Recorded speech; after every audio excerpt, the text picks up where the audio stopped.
जिन बच्चों ने 2025 में बोर्ड एग्जामिनेशन देना है, मान लो कि 2025 में आपका बोर्ड एग्जाम है, 2025 में फेब मार्च में एग्जाम हो रहे हैं, आप सीबीएसई या स्टेट बोर्ड मान लो तो फेब मार्च में आपके एग्जाम हो रहे हैं, उन बच्चों के लिए तो ये गोल्डन अपॉर्चुनिटी है। क्यों? क्योंकि फेब मार्च में आपका एग्जाम हो रहा है, जिसमें आपने साल भर क्लास 12 को पढ़ा है, डिटेल में पढ़ा है, पूरी चीजें आपने अच्छे से कॉन्सेप्चुअल एनालिसिस किया है।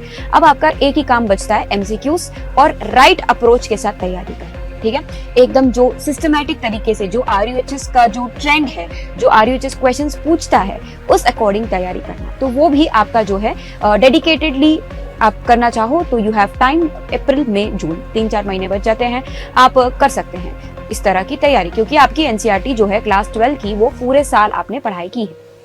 और जो बच्चे ड्रॉपर्स हैं, जिन्होंने 2024 में या उससे पहले क्लास 12 कंप्लीट किया है, उन सभी बच्चों के लिए मैं कहना चाहूंगी कि जो आपने साल भर कोर्स लिया हुआ था हमारा, और जिन बच्चों ने कोर्स नहीं भी लिया है उन्होंने नोट्स तो बनाए होंगे, ये मान के चलूंगी कि नोट्स तो बनाए होंगे फिजिक्स, केमिस्ट्री, बायोलॉजी तीनों के, और प्रैक्टिस भी खूब किया होगा।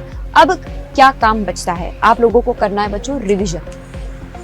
ये जो हमारे 4 महीने में, मान के चल रही हूँ कि लगभग हमारे पास 4 मंथ्स का टाइम है, इन 4 महीनों में आपको रिविजन करना है, और इतना बढ़िया आपका रिवीजन होना चाहिए। फिजिक्स, केमिस्ट्री, बायोलॉजी, जो भी आपके नोट्स में लिखा है, जो भी आपके एनसीईआरटी में लिखा है, किस कोने में कौन सी चीज लिखी गई है, वो आपको पूरी तरह ब्रेन में रजिस्टर्ड हो जाना चाहिए, एकदम आपके दिमाग में छप जाना चाहिए कि कहाँ पे क्या कौन सी चीज लिखी है। ठीक है, ऐसा नहीं कह रही हूँ कि आप रट्टा करो, रट्टाफिकेशन करो, या फिर एकदम आप मेमोराइज करो। ठीक है, बट कहने का अर्थ ये है कि यदि मान लो आप साइंस ऐसे सब्जेक्ट्स होते हैं, फिजिक्स, केमिस्ट्री, बायोलॉजी खास करके, कि आपको उसको समझना पड़ता है। ठीक है, जो समझ सकता है वही इसमें आगे निकलेगा, स्पेशली फिजिक्स।